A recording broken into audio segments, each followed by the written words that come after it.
اس new world order کو اگر کوئی ریزسٹ کر سکتا ہے تو صرف یہ خطہ، ایران، افغانستان اور پاکستان.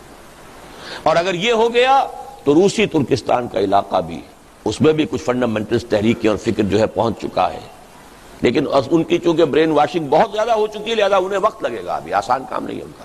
مجھے بتایا گیا، میں تو ٹیلی ویژن نہیں دیکھتا، B B C television نے میرے کسی خطبہ جمعہ کے حوالے سے یہ بات کہی ہے، a danger signal for the west, میری اسی تجویز کو کہ ایران، پاکستان اور افغانستان کا ایک بلاک بننا چاہیے. انہوں نے کہا it's a red signal for the west, danger signal for the west. یہاں کے لوگوں کے کانوں پہ جوں نہ ہل رہی ہو انہیں معلوم ہو جاتا ہے کیا میری حیثیت ہے، میری کوئی جماعت ہے مٹھی بھر لوگوں کی ہے، کوئی حیثیت نہیں ہے میری، لیکن جو بات میں کہہ رہا ہوں اس کی جو اہمیت ہے وہ ان کو معلوم ہے.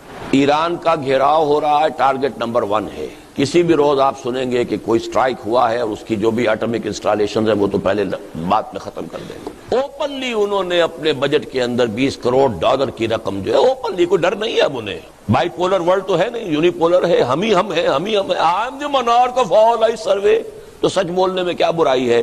اب ہنری کیسنجر صاحب نے بھی سچ بول دیا کہ سن 71 میں ہماری اپنی پالیسی یہی تھی کہ پاکستان سپلٹ ہو جائے. پہلے نہیں کہہ سکتے تھے، جب تک روس موجود تھا، USSR انٹیکٹ تھا، اس وقت تو اندیشہ تھا کہ پاکستانی ناراض ہو کر ادھر نہ رخ کر لیں گے. اب کیا ہے، سیاں بھائی کوتوال، اب ڈر کا آئے گا. اسی طرح کھلم کھلا $20 کروڑ ایران کی حکومت کا تختہ الٹنے کے لیے. اور وہ باتیں جو کبھی اسلم بیگ نے کہی تھی، اور وہ اصل میں اسلم بیگ صاحب کی نہیں تھی، وہ بھی کسی ایک ادارے نے، میں اب اس میں وقت نہیں لگا سکتا، انہیں مہیا کی تھی معلومات جس کی بنا پر انہوں نے کہا تھا، صحیح کہا تھا کہ اس وقت کا ٹارگٹ امیڈیٹ تو عراق ہے، جو کچھ ہو رہا ہے. Second target is Iran and third is Pakistan.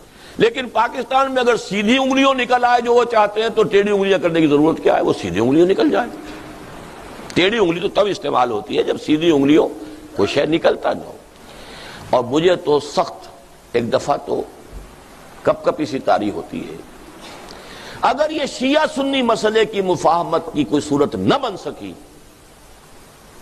تو کٹر سنی حنفی مولویوں کی حکومت افغانستان میں اور کٹر شیعہ جعفری فقہ ایران میں، اس سے بڑا ٹکراؤ کوئی ہوگا؟ امریکہ کو اور کیا چاہیے؟